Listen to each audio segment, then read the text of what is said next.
This episode of the Boss Rush Podcast is brought to you by, well, you. If you want to learn more about Boss Rush Media's family of podcasts, head on over to bossrushmedia.com or patreon.com/bossrushmedia. Thanks for your continued support.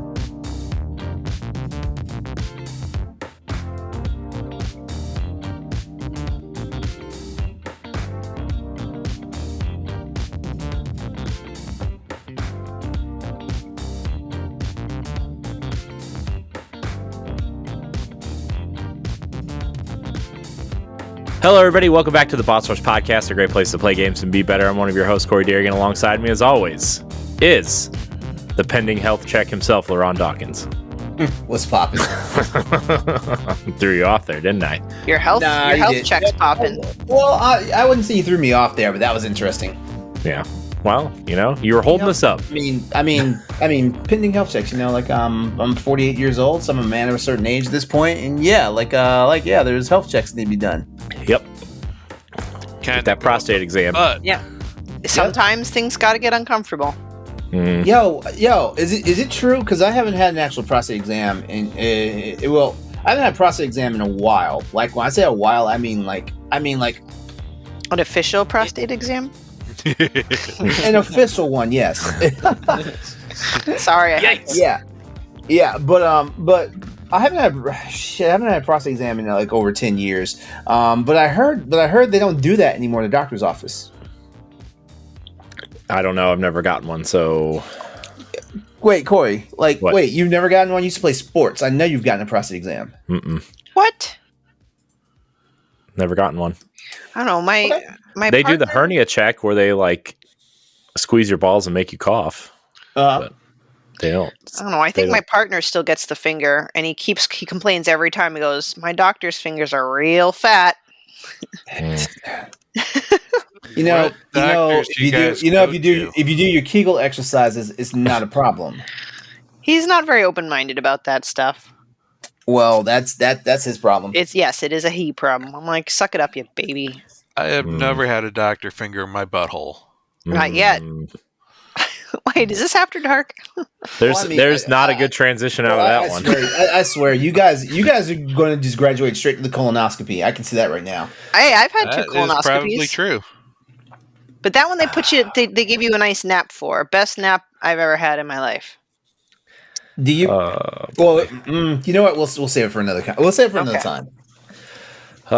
Speaking of the best nap of someone's life, Mad Pharmacist herself, Stephanie Klimov, also here. Hey. There was no good transition. I had to. It's okay. I am the great trend. Oh no, I was going to say I'm the great transition, but it doesn't make sense. I could say something, but it'd be totally dark. Okay, all right, and speaking of dark, the opposite PK of dark. Power Pack Line. Dark and dank. Dank. But speaking of health exams, I actually went to the dentist yesterday, and they gave me bad news. They want me to get a wisdom tooth extracted. Oh man, I've had all mine removed. I'm 40 years old. It's a good time. You would think that if you needed them out, you would have gotten them out by now. You'll be fine. You'll be fine. Just you know what? This one in the back, I think we should probably get it out. It's like I'm 40 years old. The very last surgery I've ever had was 38 years ago. I have no concept of what it's like. So they're going in to get them? Probably. Like have your wisdom teeth even like come in? Yeah. Oh, then it's not going to be that bad of an oral surgery then. Like I can understand they're cutting you up and going in to get them. I mean, they kind of got like the one they're talking about is like partial ruptured. And so they're like, well, it looks to be hard to clean and it's probably going to get a cavity eventually. So let's just get it out. And so it's not like an impacted type issue.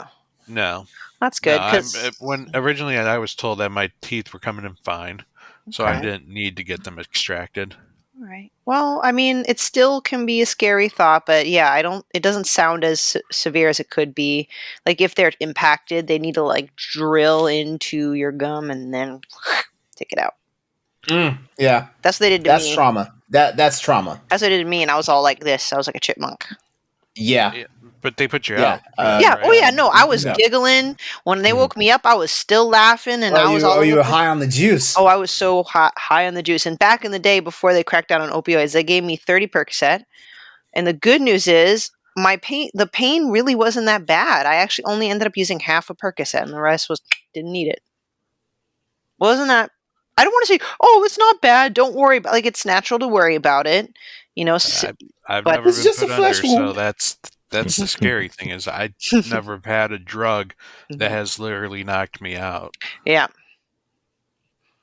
Yeah, because you're like, what if I don't wake up, or what if I'm awake during the surgery? Mhm. But whatever. That's a natural fear, but It's I exciting. got this. You're gonna have a good time, Pat. Just think of it as like I said, a really nice nap. And if you're lucky, you'll get the giggles afterwards for a while. Yeah. Make sure someone drives you home though, Yes. because I woke up. Mhm. I woke up and sat up and thought I was upside down for like 20 minutes. Yeah. Fun. It was awesome. Yeah, I don't know. I'm thinking I could probably get away with going to the dentist one more time and being like, "Oh yeah, I forgot to get this set up." So I can maybe delay this for like 9 months. Yeah, you're probably fine if you delay it. You'll be fine. Yeah. I'm not a doctor, but you'll be fine. I've had this damn tooth in my mouth for like 20 years. What's another 6 months, right? Yeah, exactly. Eat all the junk you can. Yeah. Oh. Mhm. Speaking of junk, let's talk about video games, guys. Yeah. I have to delete something from my list, everybody, of my game playing list, because I tried to go on and play Spider-Man last night, and somebody got hit with that PS Plus ban. That's nuts, dude. Teaches you to use a Google account.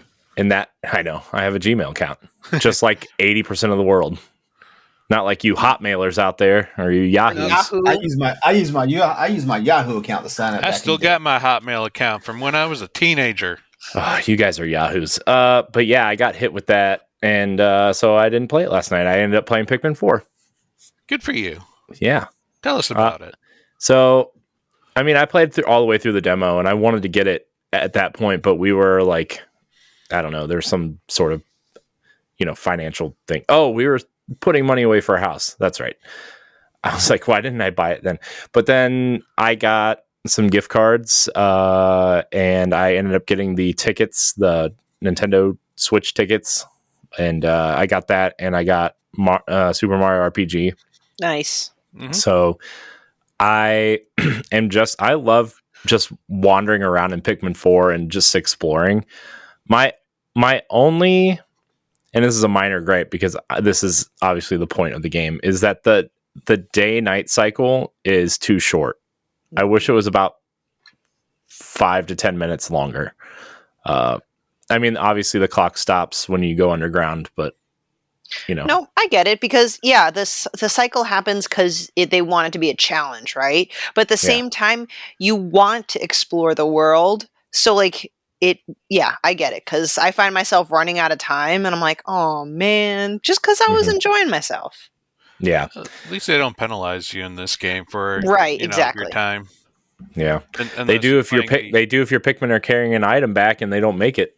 Yeah. The first time I've lost a Pikmin because of that, and I watched what happens, I was a little traumatized by the brutalness. I'm like, oh no, I'm a murderer, a passive murderer. You're a bad parent. You let your little Pikmin child die. Dead. So I've been playing that. I also played about the first 45 minutes of Super Mario RPG. I hope that the game really opens up after this, because what I've played so far is like kind of boring. Where are you at? Like, did you get to the crocodile thief? No, I don't. Did I? No, I don't remember where I'm at now, actually. Mushroom Kingdom. Let's see. Where am I? I went through this like little maze where you're kind of like chasing a toad that was being attacked. I fought some Hammer Brothers, and then I moved into the next area.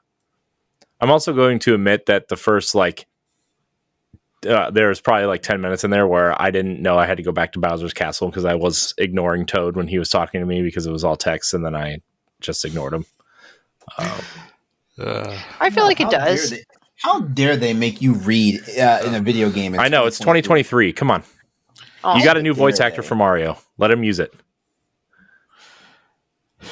Just saying. I don't know what to tell you about this, man. It's hopefully maybe with some of the other characters when they come into the team, but that you kind of got the whiff of what that game's like. Yeah, what you see is what you get. I mean, the game's got antics and stuff, but if you're one of those people that the last good Mario RPG style game you played was Paper Mario and the Origami King, like, you're gonna have a problem with this one. Yeah, it's pretty linear. Yeah, I mean, I don't mind that. It's just like Corey, I'm just searching. It's just like playing old school Final Fantasy. Like Final Fantasy. It's not. It's way easier. It is so much easier. There's that, but I'm just saying it's like playing Final Fantasy 5 or 6. That's the experience, because that's what Square was all about back in those days. It was a SquareSoft game. Mm-hmm. Yeah, it wasn't a Square Enix. Yeah. Hit a town, go to dungeon. Hit another town, go to dungeon. It actually reminds me of like a simplified version of the Mario and Luigi games. Yeah, because that's what the Mario and Luigi games are built off of. I know. I'm just for people who haven't played it and have played those, that's kind of what it's like. But it didn't grab me right away like those games did, or most of those games did. But I'm going to keep pushing because you know why? It's our January's book club. Yeah. I also put up the poll for February's book club. So go vote. If you are a patron or not a patron, go to patreon.com and search for the book club thread. And there are 5 options. What are those options?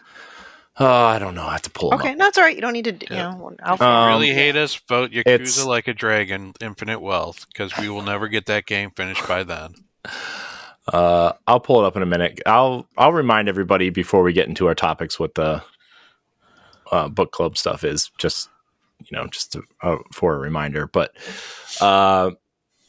yeah, that's what I've been playing. I've also been playing Season of the Wish and Destiny. It's a very, very, very, very good season. The story, I mean, you guys have heard me 100 times before, but this is the final season of Destiny ever. And it leads into the final shape, which is now coming out in June instead of February. I still think it's going to get pushed into September, but that's just me. But so far, it's the kind of goal of this is you are trying to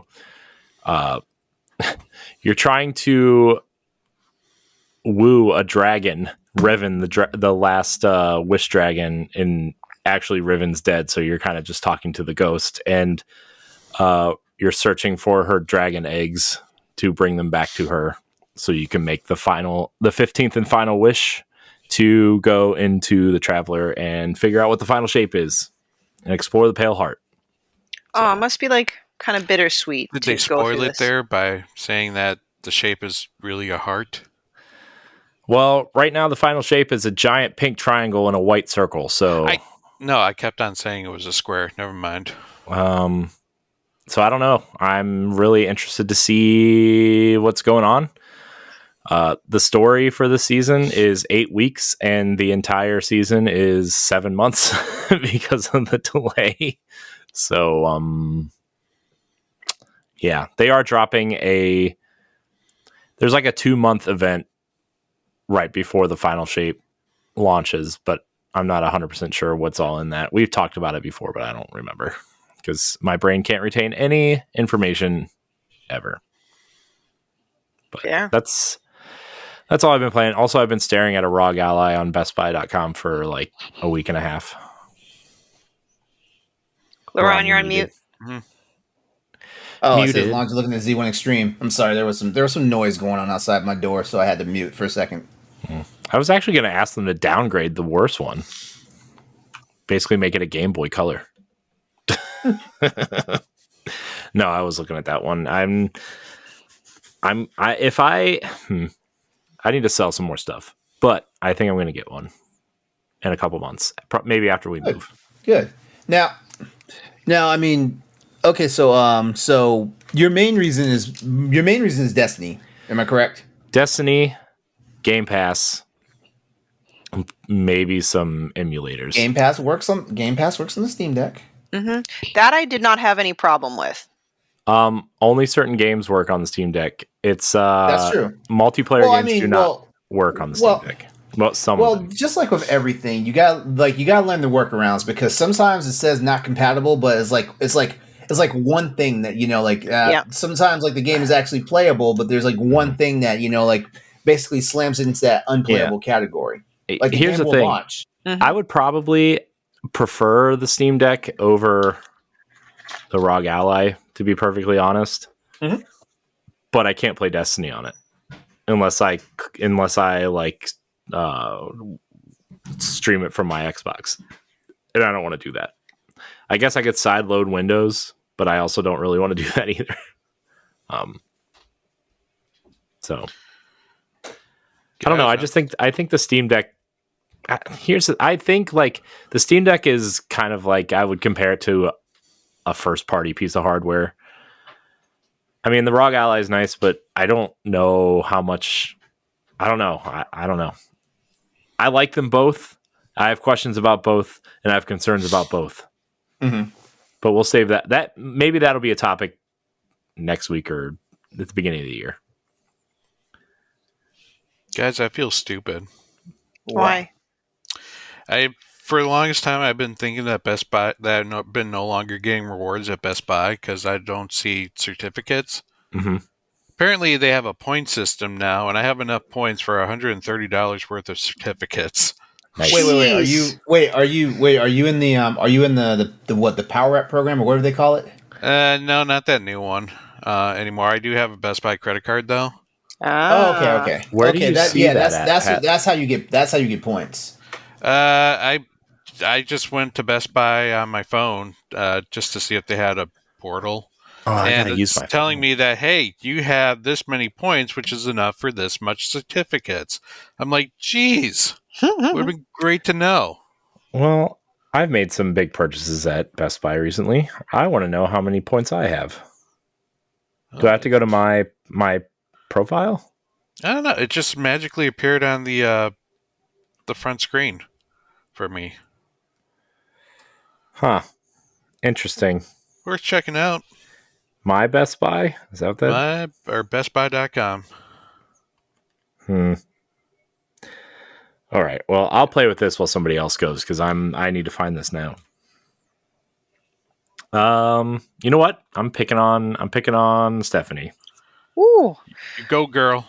I got one game only, and that's Baldur's Gate 3, because Baldur's Gate 3 is a game that demands all of your attention. I've logged almost 18 hours on Baldur's Gate after only playing it for a week. Most of the time it's because I screw something up or it glitches, and then I have to load a game and realize it didn't autosave for like the last hour, so I need to replay that hour. Yikes. I know my definition of what makes a great game for Game of the Year is different than most people. Why is my keyboard red? Anyway, I don't like it when a game is too glitchy. I will dock points for my personal Game of the Year because of that. And remember how I said last week? As you should. Last week I was on the fence. Like, I can understand where Baldur's Gate is like Game of the Year. I see it, but I don't know. For me, it's a great game. I'm all for it being RPG of the year, but it's not. My personal beliefs, it's not the Game of the Year. And I'm sorry, we just probably angered a lot of people and we'll get lots of negative Apple reviews. I'm not saying it's a bad game. I love it. I like it. I will keep playing it. But it has glitched out on me so many times. And it's... Wait, what system are you playing it on? PS5. You playing on PS5? Okay. Now, I thought it was the Portal. So I would go to my console, play on my console. Same thing. Like, I still get the same glitches whether it's one or the other. So I'm like, all right, it's not my Portal. For example, the latest one, and it's my fault, because when I looked up a bunch of videos on like some top tips and tricks for Baldur's Gate, I think every single one says, please save frequently, because the autosaves are not frequent. Okay, that's fine. But if I messed up something, I made the wrong decision, did something stupid, and I have to start over, I don't get mad at the game. I get mad at myself.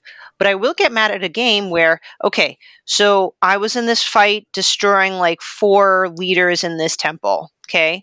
I was fighting the last leader, and one of my party members died in the process because when you kill this drow, like it just explodes with necrotic damage. It's like a crowd of like a suicide bomb kind of thing. And my wizard died, Gale. This character though will give you instructions on how to resurrect him. You need to go to my pouch and play the flute, but only in this direction, and say these magic words, and you need to do in the right order. Blah la da da, stupid whatever. So I do it, but for some reason, when I screwed up playing the flute once, so I'm like, all right, I need to do this again. So there really wasn't a big consequence to playing the flute wrong to resurrect Gale, so I just pulled the flute out again to play it, but then my character got stuck in the flute playing animation. It just stopped. I'm like, like no button that I pressed, nothing. I swapped characters and swapped back, still stuck in the animation. I reloaded the game, like still stuck on that animation. No matter what, turned it off, rebooted, like everything that I did, my character was like permanently frozen in that thing. So the only other thing I could do was go into my previous save, which was a full like hour and a half prior to that. And I'm like, oh my gosh, no, no. So again, like, That sucks so yes. much. I'm sorry. Like I said, if I'd made a stupid decision and I didn't save right beforehand, fine, it's my fault. But the fact that it's just because it just glitched, this was probably the biggest glitch so far that I've had. The rest were a little like nuance, like nuisances. I'm just like, I'm sorry. This is too much. It's too costly. It's too frustrating. So I don't know. There's just a lot of funky things that go on with the game. I know the team did provide an update or a patch this week, but this happened after the patch. So I don't know. Just long story short is, it is a very rich game that you can easily sink hundreds and eventually maybe thousands of hours into. There are definitely a ton of opportunities and various ways you could play the game. So when it comes to a comprehensive role-playing game, great. I'm all in it for being one of the best RPGs of the year, but just when it comes to those glitches, I think it just ruined it for me supporting it as game of the year. So I still like it. How many people have you had sex with? One. Just one. I definitely thought it was going to be more graphic because everyone's like, ooh, you can... I better be careful. My son's still awake. You can do this, this, that, and the other thing. You chose your own genitalia, so clearly...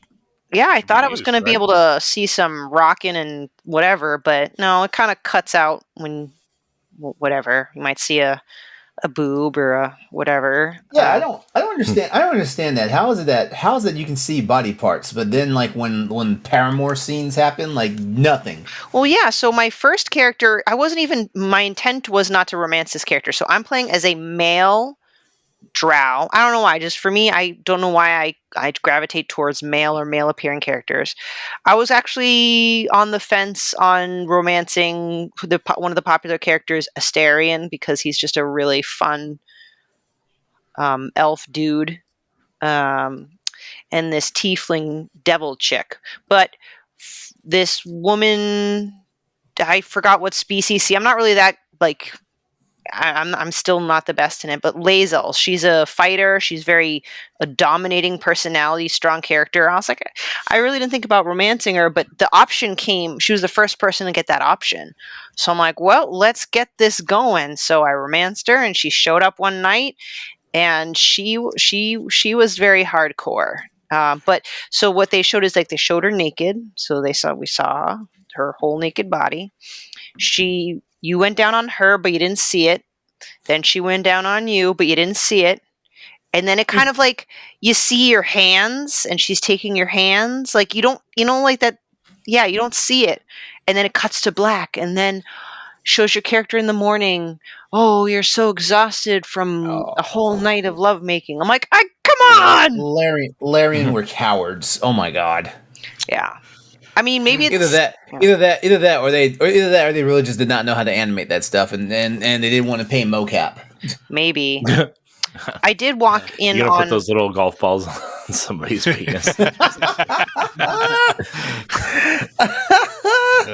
I mean, come on, man. Mass Effect happened how long ago, and we saw stuff. We Yeah, didn't see that much in Mass Effect. I did We walk. saw more. We saw more Mass Effect than what Stephanie's describing in Baldur's Gate. Really? No. No. No. She We didn't described see full any- frontal. I know. I saw Body some, parts I know I saw some exposed. butt cheeks. I know I saw some. I remember seeing that. I remember seeing rolling around. I mean, maybe I seeing. remember Witcher 2 and seeing Triss naked right in the beginning. Yeah. You got that nice fiery red patch going. Jesus Christ. Well, maybe full frontal is the big deal then. I don't know why, but the hype leading up to the game made it seem like I was going to actually be seeing action, but not. I'm not disappointed by it. I don't know why I had that expectation. Well, no. Okay, don't get me wrong. It's not like I'm expecting full frontal, but like if you can build when you're building a character and you see all the details and all that stuff, you kind of expect that I'm not saying you need to see explicit stuff when like you get to the love making scenes and whatnot and stuff like that, but the whole like what.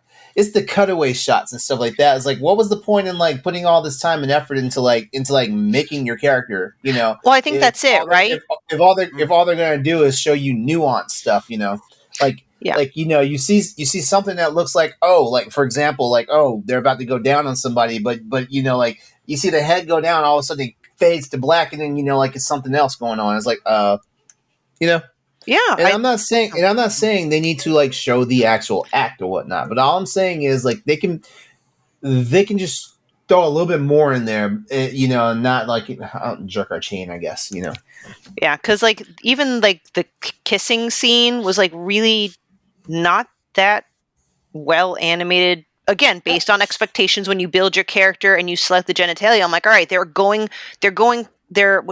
full wild hog on this. Like the expectation you said is I expect to see some spicy stuff.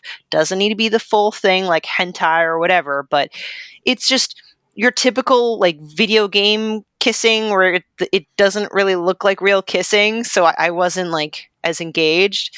So now I'm kind of like, all right, so when I, as a male, because my next character I'm going to attract will be another male, I bet you it's literally going to be like the same thing, because it's like, all right, I'm going to go down on this person, and they're going to go down on me, and then it's going to fade to black. Like, it's not going to be different.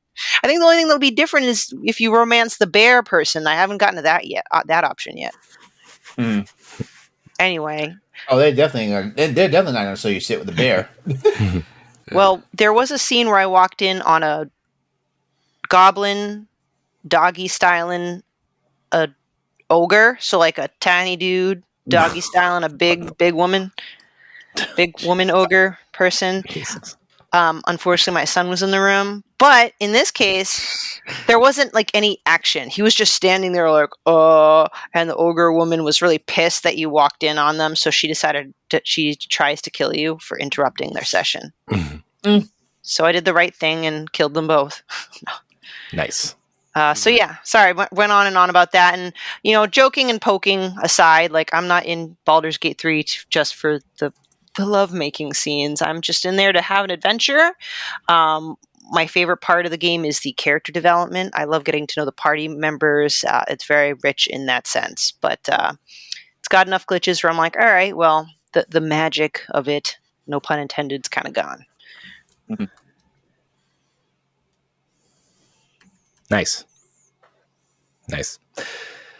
I don't know. I still, man, the more and more I hear about this game, the more and more I have a hard time thinking it's going to win Game of the Year, just because how many people like start it and they think it's great, and then it gets too complicated and they don't even make it through Act 1. Sounds like Sekiro. Well, hold on. The panel of judges is over 120 different media outlets. It ain't actual gamers that are fucking voting on this shit. I know. Don't remind me, LeRon. Don't remind me. You know what we should do, LeRon? We should have a. Don't say it. Don't you say it. Don't tease me like that. Do not. Do not. My heart can't take it tonight. LeRon and I haven't even taken my medication yet. LeRon and I are going to have a meeting about putting this together. So The A meeting. Yeah, we're gonna have. Yep. okay. Yep. We need to figure out what we're gonna call it though. I was gonna say, is there a reason why we're not calling it the BOSSIES? It sounds weird. Bossies. Yeah, it sounds dumb. It sounds weird. The bossies. It sounds like. Well, how about the Rushy? It sounds like the award should be like a statue of a dominatrix or something. It's like calling With the writers. it's like calling Nintendo Game of the Year the Ninnies. Okay. Ninnies. You know what my kids think ninnies are? What? Your nips. Okay. So, Aww. Honestly, That's a cute nickname for ninnies. yeah. It's funny. My son when we get him dressed after a bath, like when we go to put a shirt on, he's like, ninnies. Oh, And then he's so like- cute. Then he's like, tummy. And then- Ninnies. That's funny.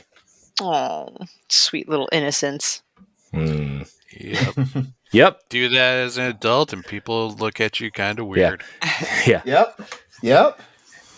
In about 15 years, he'd get arrested for that. Anyways. That's why it's cute now.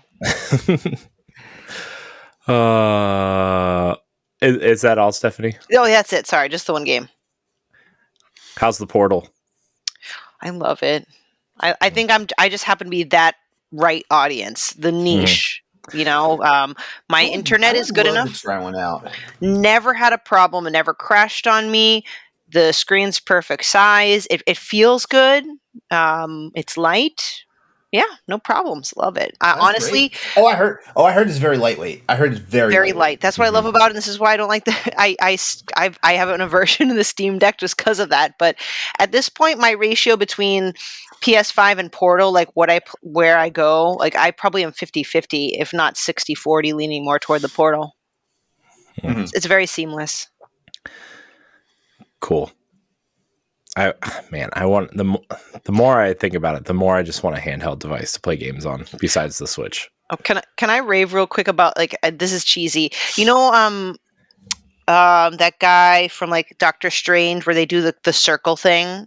Wong. Yeah, Wong. And then they you see the alternate dimension in the circle and they walk through the circle. Yeah. Mm-hmm. That's what the Portal is. They have this circle. Yeah, I saw that. And then you see your screen and whoom, it's so cool.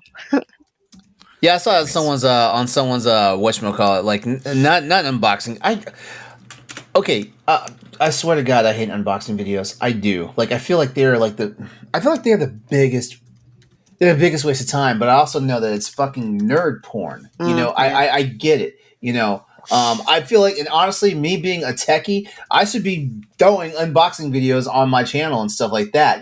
Just to get those follows and those views and stuff. But I hate fucking unboxing videos. I do. I would rather watch because for example, Digital Foundry, they would. I don't know if they've done anything on the Portal yet, but what they would do basically is they would talk about the device, right? The aesthetics of the device, but then they get down to the brass tacks of what the deal is behind the hardware and stuff. Right. There's actual substance to it. That's what I like. That's what gets the blood pumping for me. Yeah. I also heard that you need to have your PlayStation plugged hardwired for it to work properly. The PS5? Who doesn't? Yeah. Who doesn't? I don't have any of my consoles hardwired. Who doesn't? I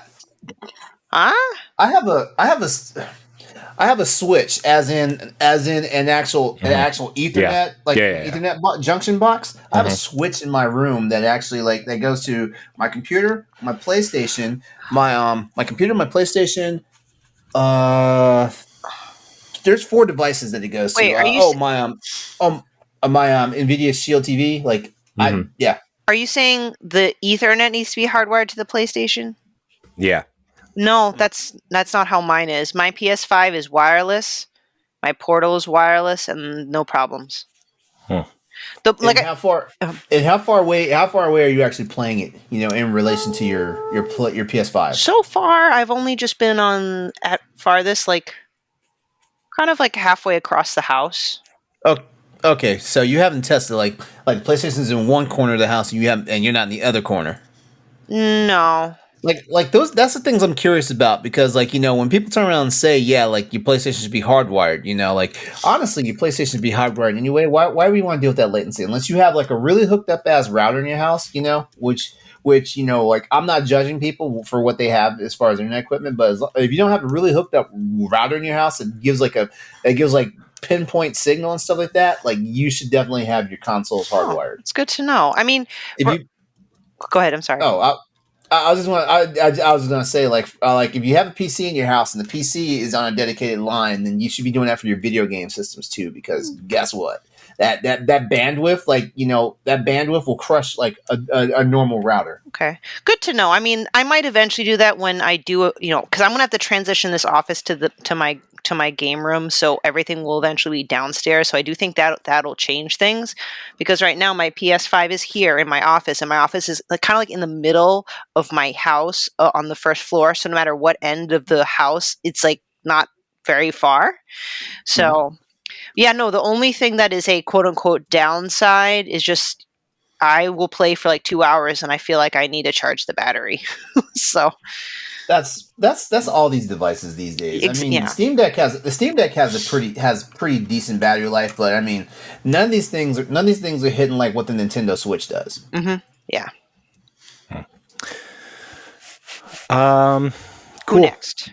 LeRon's next. Okay. Well, I mean, it's about more of the same for me, but like I'm still playing Dead Space Remake. I'm at the point now where every time I do play it, because it's not like I'm playing it every day. Every time I do play it, I basically play a chapter. So like right now I'm more than halfway through the game. I think I'm on chapter 9. Yeah, so I'm a little more than halfway through the game right now. And like I said last time, yeah, like I'm loving hearing how psychotic like Isaac is getting on this second run now. It's wild. Like it's an experience. So yeah, I can tell people play Dead Space twice. At least play Dead Space twice. Beat it and play New Game Plus and have fun with it. But I went back to the world of Monster Hunter. I went back to Monster Hunter World Iceborne. Yeah, not Rise, not Sunbreak, Iceborne, because like, well, no, I just missed some of the creatures that were in that game. But yeah, I also had to realize that like the gameplay that I was doing in Rise and Sunbreak is not the same gameplay in Iceborne, which is wild because like Sunbreak and Rise and Sunbreak are like evolutions of like the Iceborne and World's gameplay style. But the major difference is that they had to, because the game was originally built for the Nintendo Switch and stuff like that, they had to change the experience, because the experience in Monster Hunter World and Iceborne is more and more nuanced than it is in Sunbreak, and it's crazy to say it's more nuanced because like there's more stuff you have to learn, and I'm not saying that like Rise and Sunbreak are easy mode. There's more stuff you have to learn, so I'm stuck in that thing where I was like, man, like I'm doing this shit, and oh, that's right, it's a Sunbreak thing. It's not a World thing. So and this is kind of why I don't go back and play older Monster Hunter games, especially when I like Rise and Sunbreak so much that like when I officially did retire from Iceborne, and that's on me, but I am one of those people, like it's hard to play an old game, and especially it's hard to go back to an older Monster Hunter game. It doesn't matter if it's the legacy games, so basically Monster Hunter 1 through 4, including generations, or if you're playing like Generation 5, which is Monster Hunter World and Iceborne and Monster Hunter Rise and Sunbreak. I just have a hard time going back playing an older game, in the Monster Hunter series, because there's mechanics and things that change, and I get so used to playing like the newer style, because I'm one of those people, like I evolved as Monster Hunter evolved. So like if you were to throw my favorite Monster Hunter game at me now, which is Monster Hunter Portable Third, if you threw that at me now, I'd be like, man, what am I doing? And Portable Third is the game I played the most out of all the Monster Hunter games I played. Like I mean, like the clock stopped moving. Aww. How long I was playing that game. Yeah, but yeah, I miss Iceborne though. it's not like I can't believe that I'm saying that, but I actually miss Iceborne. Now, of course, there's like the whole like anime stuff of like Rise and Sunbreak is just way too fun to like completely give up and stuff like that. And I I don't know, for somebody like me who's like a hardcore Monster Hunter player, I don't understand like the argument between Ice what World versus Rise, because I feel like honestly they're the same game. There's just different mechanics to the games and stuff like that, you know. Mhm. But I think ultimately a lot of these people are just stuck on the graphics. They're stuck on the graphics and stuck on some other things. Even though I can give you some technical talk about like the difference between Rise and Sunbreak and World and Iceborne. I can give you, because there's things in the game that, you know, like obviously like the Switch didn't have the resources to do it. So there's things that they had to change, like ecologies and all that stuff. But I'm not gonna bore you out the details. We'll just wait for me to revive the Hunters for Hire show, and I'll talk about Monster Hunter all the time then. Nice. But that's everything for me. All right. I guess it's Pat's turn. That's right. I played monsters as well, but a different kind of monsters. Dragon Quest monsters. The Dark Prince. Boo. Boo! I'm not a Dragon Quest fan. In all honesty, like I haven't played a Dragon Quest game since they were on the Nintendo, the NES. Ooh. You do know Back when they were called Dragon Warrior for the United States. You know. Mm-hmm. Yeah, you do know they've come quite a long way since then. Oh, I know, and I've attempted to play the newer games. I just did not like them. Huh. Well, it's also because like JRPGs just don't hit the buttons for me anymore. Well, how are you liking this one? This one is pretty fun. I would say this is probably the best Dragon Quest Monsters game yet. Okay. This game takes place before the events of Dragon Quest IV. Now, normally these Dragon Quest games aren't completely tied together. Like, you may have some that are like 1 through 3, it was technically a trilogy, and then 4 through 6 kind of had the same themes going on. And then everything else was just like its own separate thing. But the spin-offs tend to be tied to at least one of the games. And this one's tied to number 4. Funny, I think actually the original Dragon Quest Monsters was also tied to 4. I'm trying to remember which game Terry was in. I don't know. But in this game, you play the Dark Prince Sorrow, who is the main antagonist of Game 4. Ooh, I like that premise. Yep. Sorrow is a half human, half monster. His dad is the king of monster kind, and his mom was a human. Not sure how that worked out, but, you know, it did. And you have Sorrow.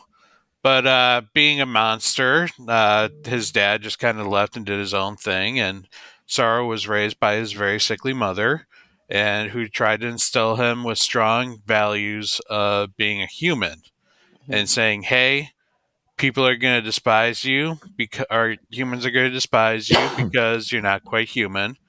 Monsters are going to despise you because you're not fully monster.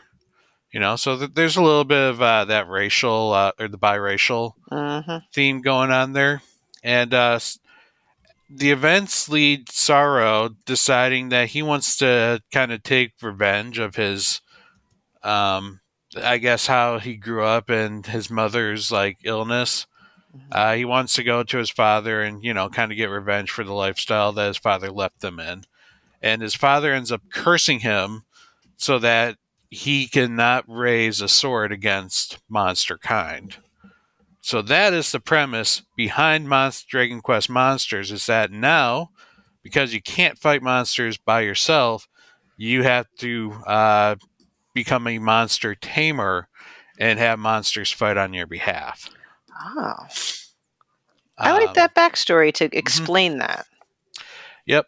And the idea is he's going to raise the strongest monster so that he can eventually overthrow his father in the Monster Kingdom. And that's the premise. This game has over 500 monsters that you can have in it, and it's very much in that like Pokemon sense where you find them out in the wild and you battle them. You can entice them into your party by giving them treats while you fight them, and as well as showing them force, which it's just kind of like little power flash and like, are you impressing the monster with your show of force? It's sometimes they will agree to join your party. Other times they'll just get really mad and start hitting you. But the idea isn't that you find these monsters and train them. The real power of this game comes with finding the monsters, breeding them with other monsters to make even more powerful monsters. Because the children of the monsters actually get boosted stats. They get more skill points when they level up, as well as you can mix and mingle traits from the other monster families that you have, that you bred them with. So that's the idea. Once they get to level 10, you can basically breed them with other monsters, and the game allows you to kind of pick and choose. Like, if there's different kind of offsprings that they can have, you can usually choose which offspring you want the monster to be. So it's a very simplified breeding system. The monsters are ranked from G to X, and G being the lowest, X being like super supreme, godlike. And that's kind of how you judge whether or not you have a good monster. Is the G ones you find in the beginning, but eventually, like, you'll find the Fs and then the Es, and so on and so on. There's also a little bit of strategy with how you devise your team. You can have 4 monsters out at once, unless they are large monsters, in which case you can have up to 2 large monsters, or 4 small monsters, or a mixture of 1 large and 2 small. So, you get a little bit of fun with developing your team. Now, in terms of the actual characters that this story has, the characters are a little bit on the grating side, and very anime tropish, sadly. But Sorrow's cool, but he's the silent protagonist, which is kind of weird because he's very clearly talking and explaining things to people, but he's silent. I was gonna say, I don't know if that's the most ideal premise for a silent protagonist. Yeah. So that's Dragon Quest Monsters. It's great so far. I'm loving the worlds. They range anywhere from like fiery infernos to like worlds made of cake and chocolate and candy. So it's got a variety of its environments. Graphically, though, it's not a pretty game. Like, the sceneries are nice, but this game looks like something from the early PS3 days. That's unfortunate. Yeah. But the game's not about the graphics. It's about catching monsters, fighting them, and, evolving.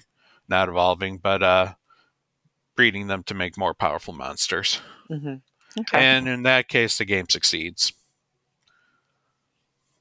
The other game I've been religiously playing is I'm still playing Persona 5 Tactics, or Persona 5 Tactica. I'm actually literally on the very last battle of the game, which I will probably beat, depending on how long these podcasts run. Otherwise, I'll probably get it done tomorrow before the video game awards. Woohoo! All right. But let me tell you, the game started off kind of like, I wasn't fully impressed with it when I initially got it, like started playing the game. Like, it was cool seeing the cast of your Persona characters and like seeing their personality shine again. But the game really gets, like, the story really gets good. I would say by the end of the first kingdom that you're in, but that's almost 20 battles into the game. Because the game introduces two new characters. You have this woman revolutionist fighter named Arena, and she's spunky. She's got this like full fire determination, runs into battles. And then they also introduce a politician named Toshiro, and he's kind of like the more cowardly of the people. He's judgmental to begin with. You just kind of like, oh, this is the kind of adult that the Phantom Thieves usually end up fighting because I don't know. He doesn't have a good impression of the Phantom Thieves to start with, but let me tell you, his story, like, he evolves as a character, and by the end of the story, he's probably one of the coolest, not the coolest, that still goes to Joker, but he's got, like, his story is incredible, and just seeing the growth from kind of being the spineless coward that runs at first sight, being the one that's, like, kind of leading the whole group, and, like, being the moral support is, it's very incredible. It definitely brings back a lot of the vibes that I got from playing Persona 5, and reminds me that these are games about characters. Like, it's their growth and just their interactions with one another is on a completely different level that you don't really see in other games. And that's what this game means to me. Like, it's just incredible. The story is terrific, and I would recommend anyone to try it. But as I said in the last time I talked about it, you really kind of need to know what happened in Persona 5. Otherwise, one, it's going to spoil the events of Persona 5, and two, you're not going to get the full, like, enjoyment of these characters because you didn't see them grow in the original game. Because the Phantom Thieves, they don't really grow much in this game. It's more about the other two characters, Irina and Toshiro. Okay. But it's still a very great story. If you played Persona 5, there's almost no reason not to play Tactica. Gotcha. All right. Mm-hmm. And then for one day I played Fallout 76 because I saw the Fallout trailer and I was like, I really want to play some Fallout.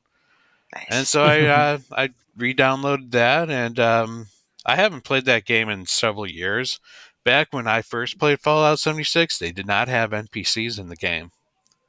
So I started over, and it's a completely new game. There's NPCs now on the field. Their story quests already are, like, you can interact with them while trying to complete the main story that the game with no NPCs had. And they kind of, like, also, like, work together, both those storylines. So, it's fun. I still kind of wish it wasn't online, but I will say the people that were online were very nice. I feel like that community tends to see people who have level 1 as, let me give you some of the best loot I have. Here is a whole bunch of armor that's going to let you carry so much more equipment, and here's a really good weapon to start you off with. So, like, there's a very nice community there. I wasn't griefed at all. Like, once they gave me their stuff, they kind of went on their own way. And that's nice. That's refreshing. Mm-hmm. So yeah, I mean it. I don't know if I fully would say Fallout 76 is great. It's a Fallout game for sure. It definitely checks off all the Fallout check marks. I feel like the game though is a little too open, and there's not, like, enough dungeons or places to go out and explore, like, to go check out and explore, kind of like the more enclosed environments of Boston or Washington, D.C. or New Vegas. But it's still a fun game, and I don't know. They just actually dropped a new expansion where you go down to Atlantic City. So there's plenty of content there. It still, though, feels like it was meant to be played with more than one person versus solo. And I still kind of like that solo experience. Mm-hmm. Nice. That's me. Nice. Well, I suppose we should get into topics, but before we do, Video Game Book Club. Here are your choices for February. So if you're a $5 patron or higher, you can vote for Video Game Book Club every month. We vote 2 months ahead, so it's December, so you will be picking February's game. Right now, Uncharted Drake's Fortune, Hellblade Senua's Sacrifice, Gears of War, The Legend of Zelda Ocarina of Time, and Grand Theft Auto 5 are the 5 choices. So, Interesting. right now, Uncharted is like winning. a dragon. Uncharted Drake's Fortune's winning? Yeah, Oh my. by 1 vote. So, I'm about to run to the site and make you win by 2 votes. Your patronage is welcomed. So yeah, if you go to patreon.com/boss-media, it is the pinned post on the Patreon. So you can, if you are a $5 patron, you can vote for that. All right. Speaking of Grand Theft Auto, we should probably talk about this this little game that they announced this week. This week, right? I mean, Yeah, it's already beat like as like the most watched trailer, right? It beat the Zelda trailer and I think something else like pretty big. It beat it out in what 48 hours. It out viewed the Grand Theft Auto 5 launch trailer over 12 years. So, which is that's insane. crazy. How does that even happen? I don't know. People are excited for Grand Theft Auto. Let me tell you. Yeah. But I know one person who isn't. Oh, let's not bring him into this. I'll tell you. His name rhymes with Schmed. Schmedward Schmarmel. Why does he hate popular shit? Is it just his way of being ironic? You're gonna have to ask him, man. I don't know. I can't figure it out. I've known him forever, and I just stopped trying to figure it out. But first of all, before I'm going to answer first, I think this trailer looks great. They're returning to Vice City. What's the protagonist's name? Lucia is the protagonist. That's one of them. It looks really great. I think the fidelity is very good for an open world game that's only on consoles. I'm excited to return to Vice City. I think I wonder if they're gonna play this. We're gonna rob these liquor stores and convenience stores up to like we're gonna go all the way and rob somebody. I don't know, but there are 2 protagonists, but they are definitely featuring the female protagonist in this trailer. And I think it looks great. I didn't finish 5. The last one I finished was 4. The last one I like really loved was Vice City, which ironically we're going back to. So I mean, what do you guys think? Stephanie, I'm going to go your way first. I know you said this might be your first Grand Theft Auto. Yeah, I never played a Grand Theft Auto game. I just feel like timing wise, given how sheltered I was, and also I too have a strange aversion to popular stuff. I don't know why. I like to be contrarian, or maybe because I never was the popular kid, I now just automatically hate things that are popular because I never was a popular kid. Like that's why I really hated Roblox, Minecraft, Fortnite. Just on pure principle that the masses loved it, but now I've actually warmed up to Minecraft. Like I'm loving how my son loves it. Still don't like Fortnite, but I do like the new changes that they're going to be adding to it. I think that's actually awesome. But anyway, so between all that, I just never got into GTA, and I'm like, oh, it's a video game made for punk men that want to be punks. Like I didn't feel like it was a very female friendly game, which is kind of ironic because I'm a tomboy. Long story short, love the trailer. I kind of love how they incorporate it, make like some bits look like you're actually watching a TikTok video or something. Mm-hmm. So I just think it's very current, looks great. And this is where I'm like, yes, I'm willing to jump in and give GTA a shot. And I'm going to start with 6. So I'm feeling good about it. Well, 5 is on Game Pass, but I actually think 4's story is really great. It's about immigrants coming to the country to make the Nico and the American dream. Yeah, and his cousin, right? That's like the big joke. They've come from either Russia or the Ukraine to make a better life for themselves. They are actually Serbian. Yeah. All right. Well, to definitely check it out then. Yeah, play. I think that one, out of all of them, I think that one has the most quote unquote serious story. Mhm. I think it's probably one of the better stories from the games that I've played. And then the 2 DLC packs, the Ballad of Gay Tony, I hear, is like the best Grand Theft Auto game they've ever made, which is one of the DLC packs. And then The Lost and the Damned is about a motorcycle gang. Those are both DLCs for 4. Well, I mean, was good. It's hard to turn down anything when you've got Game Pass, right? It's like, oh man. Mm-hmm. Yeah. Okay. So I actually just downloaded 5 because I never finished it, and I'm wondering, since it was an Xbox 360 game, let's all remember that. I wonder the Xbox One and Xbox Series versions, and obviously the PlayStation 4 and PlayStation 5 versions. I wonder what the quality of life things. It's shinier. Yeah, it is definitely shinier when they upgraded it to PS5. Like it's more of a high quality game again, like it was on a PC. Cool. So Pat, what do you think? You know what? I am excited to see where they're going to go with this game. Like Stephanie noticed, the social media seemed to have played a very big part in this game, and I'm wondering how they're going to incorporate that. Yep.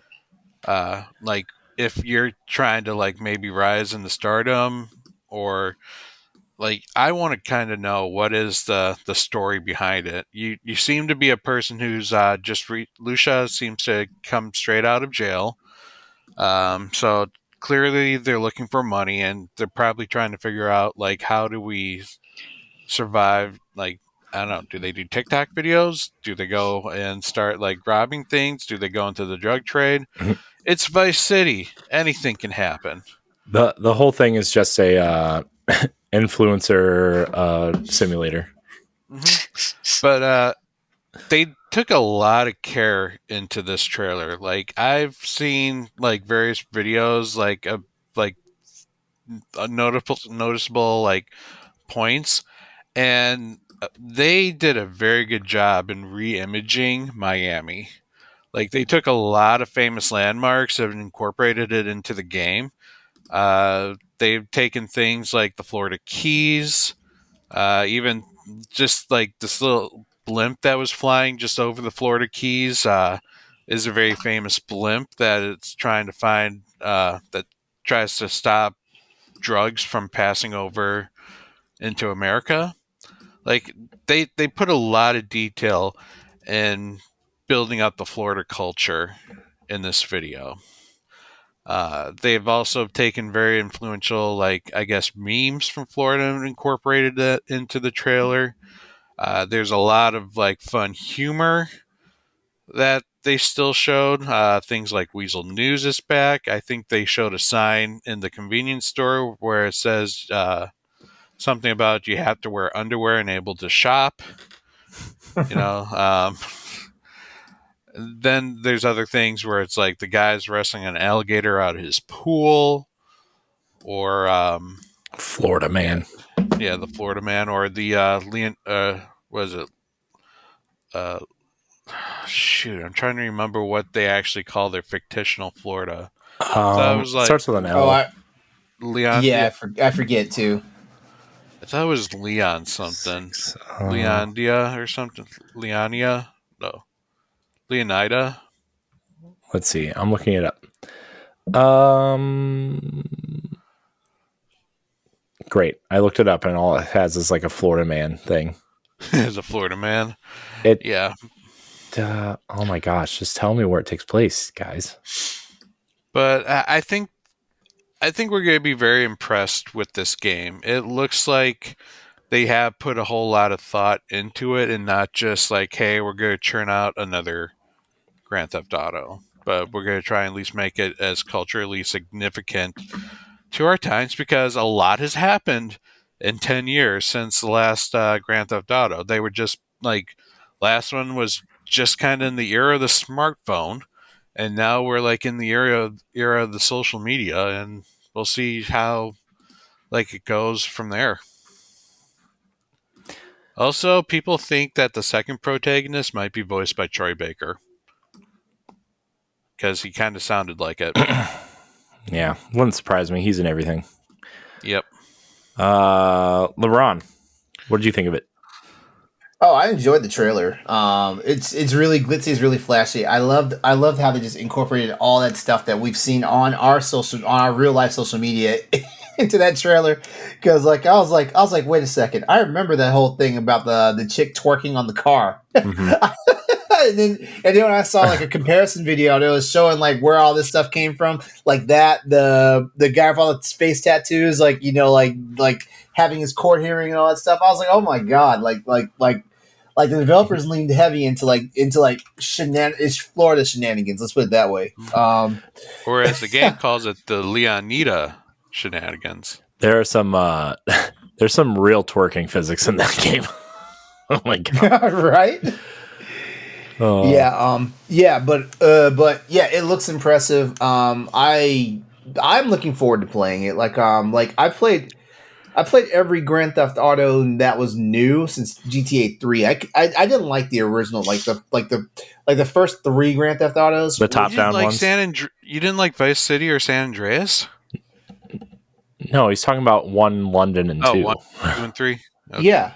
A lot of people those. Yeah, the original ones, the OG ones. Yeah. I didn't like them. I felt like there was nothing to those games really. But when GTA 3 came out and the world basically was it was basically open world, in sandbox technically, but Mm-hmm. Just the whole change in just the scope of how you played the game and stuff. Like every Grand Theft Auto that came out after that, I at least tried them out and everything. I haven't beaten a single GTA game that I've started. Just because the games get boring for me, but for the most part, I definitely will be checking this out when it does come out. I would love if they would put it out on PC about the same time put it on consoles, but I already know Take-Two and Rockstar are some bastards, so the game won't be out for PC until 2 years later, if we're lucky. I bet it's a year later. That modding scene for GTA 5 is too big for them not to put it on PC. Plus, they bought that. Possibly. They bought one of the teams that mods for GTA 5. So, what do you guys think of the fact that this kind of got ruined? The trailer got ruined by someone leaking it. Not that it's a surprise, but I mean, it sucks. Yeah, it sucks, especially because I saw a lot of the developers tweet out I wanted to share this moment with my team. This was this was an amazing, feat, and but also 2K has been hacked 2 or 3 times before, so it doesn't surprise me. Also, it's 2023 and shit gets leaked all the time, so also it doesn't surprise me. These companies need to have tighter security. That's all I'm going to say, because CD Projekt Red is as far as I know, is they're the masters of PC stuff, and even they've gotten hacked and had shit leak. So if CD Projekt Red can get hit, and Nintendo's getting hit all the fucking time. Yeah. Yeah. I think I saw someone say this in Twitter, and it kind of makes a lot of sense. People who think that they're leaking this information, they think they're doing the world a favor, but really they're just the guy that's standing out in the theater spoiling the movie that people are going to go see. Yeah. Mm-hmm. Yep. I agree. I would agree with that. If they do they've been doing the Sony lately with the Last of Us games and God of War and all that stuff, if they're actually giving plot points and details because how many games have been seriously leaked like that? An Uncharted game was leaked like that. Practically all the new Naughty Dog stuff has been fucked up because of that shit. A couple of BioWare projects were fucked up because people gave actual plot point details about a game that was still in development and stuff like that. Cyberpunk also had that situation. A couple of Capcom games had that. In situations like that, I will say yes, I agree with that statement. But leaking a trailer a day early, I don't think that's the same. I don't think that's the same offense. It's that the person's stealing the thunder. Yeah. Of Take Two. It honestly, it really didn't matter because in all seriousness, like the views that person got for the leak, like it's been eclipsed like 19 times over by the actual reveal trailer. Yeah. I don't know. I play devil's advocate all the time, and I feel like in this situation, nothing really got hurt. Rockstar's bottom line didn't get hurt. Yeah, like looking at the testimonials from like the actual developers, the people who had the boots on the ground and stuff. Yeah, that shit sucked for them, and my heart goes out for them and stuff like that. But in all honesty, if we look at right now, like hold on. If we look at right now, like how many fucking views does this trailer have? Come on. 100 something million. I know when I looked at it the next day, it reached 69 million people. I just had this damn thing. I just had this thing loaded up. Shit.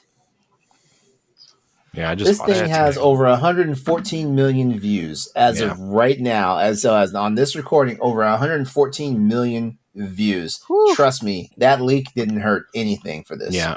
The thing too is like I think I would have felt way worse for them too if they hadn't announced the trailer was coming. Yeah. Also, right? Like they did announce like, hey, early December. Yeah, they announced it like two weeks ago. Like, and gave people speculation that it was going to be at the Game Awards or it was going to be before the day before the Game Awards, the day after the Game Awards. Like they play stupid games, win stupid prizes. Yep. Oh man! Now that's announced, can that officially be considered one of the most anticipated titles in the game? Oh, it's going. It's for real going to get like most anticipated like award. Mm-hmm.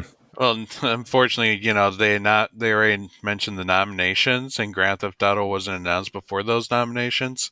Yeah, which it would be funny to be like, no, for this year it's fucked. Yeah. I'm just saying, though, it'd be funny if they took the category and be like, well, we're just going to enter this last one here, Grand Theft Auto 6. And the winner is 6. Yeah, the game comes out in 2025, so it's going to get most anticipated award next year. Oh, definitely. I can't wait to poll our listeners and viewers and see what they might vote for the most anticipated. Unless they say Elden Ring 2. Which they won't. Well, that DLC hasn't come out yet. They're going to announce the DLC at the Game Awards. I don't think that's the worst kept secret for Elden Ring. But also a Kojima title, considering like they haven't announced that Kojima is going to be at the Game Awards, but Kojima has posted a video of him flying to. Yeah, right, dude. Jeff Keighley has knee pads with Kojima's name on them. Okay, he's going to be there. Well, I checked the tweet out where Kojima was flying, and like Keighley like, safe travels, friend, wherever you're going. Wink, wink, nudge, like, nudge. Really? Yeah. Well, Kojima Productions working on 2 games, right? So they had Death Stranding 2, which was DS2, shown last year, and then they have Overdose for Xbox that they have not shown yet. Okay. Which has like Elle Fanning, and there's like a bunch of people supposedly in that game, including the same character who is in Death Stranding, the woman.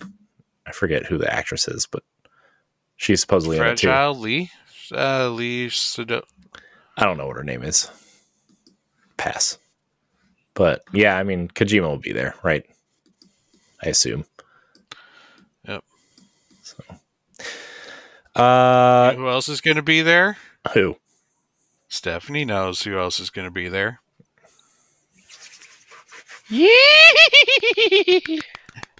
I also call them the old gods of Asgard. What are they actually called? The Poets of the Fall. Poets of the Fall. Yep. Do you think they'll just play, or do you think they're going to do the whole... The band that's in Alan Wake, LeRon. Mm-hmm. Oh, okay. Yeah. I was like, what? Huh? They have to be doing the whole... number. Sam Lake has got to be there. They'll probably get... they're going to have to do the dance. And Jeff Keighley will have to dance with them. Yeah. Did you guys see... I bet that... Deadass, I'm pretty sure Jeff Keighley is a person that does not know how to dance. Oh, trust me, neither did these actors. The dance is very bad. sad looking. It's intentionally it's bad hilarious. looking. Yeah. Did you guys see the side-by-side pictures of all the Vice City 2002 versus the GTA 6? All the landmarks. Yeah, it's wild, dude. It's so crazy. Oh man, I'm really excited for 6. I loved Vice City. I love the soundtrack of Vice City too.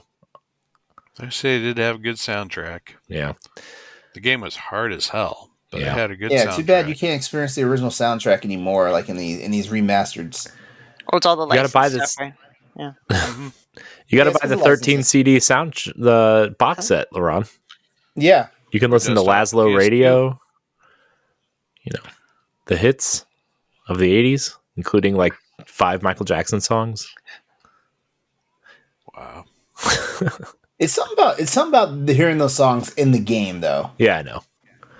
It's something about that, man. Because like jumping in the damn radio, jumping in the car and like hearing like Beat It on the radio or In the Air Tonight, and like, oh my god, like it was an experience. Yeah. You can play the original GTA 3 trilogy on your current platform of choice with AI updating or whatever they did with it. Anyway. So the other what else were we going to talk about? Sony? Fallout? Talk about the Sony stuff? Or I thought we were going to talk about Fallout. I'm sitting on a list here. I mean, we can do whatever, I guess. By the way, speaking of Sony, before we get into the Fallout stuff, since you guys want to talk about the Fallout stuff, did you see the reason why Bungie laid off so many people? No. It was supposedly to avoid its total Sony takeover because they missed their margins by so much. Okay. Ooh. Yeah, that came out today. So because they mismanaged themselves and their parent was like, okay, we need to fix you, they decided to completely get rid of their staff? I guess. Smart. Yep. Here's the article on IGN. I'm going to put it in the chat so you guys can see it whenever. Yeah, I'd like to read that. That's wild. Here's the title. Bungie devs say atmosphere is, quote, soul-crushing amid layoffs, cuts, and fear of total Sony takeover. The Destiny 2 and Marathon developer may not be able to cling to the last of its independence forever. You know what? Okay. You know what? This is actually a good conversation topic because Corey, you're the Destiny guy here. What do you think went wrong? I mean, it's a combination of things. I think okay. I think overall, like with the game, it's with Destiny itself. You're saying, or with Bungie's kind of situation. With Bungie's situation and Destiny over, we can the two aren't mutually exclusive. I don't think. I would actually say they are mutually exclusive until Marathon comes out, because this is their only product is Destiny. I would say probably 85 to 90% mutually exclusive.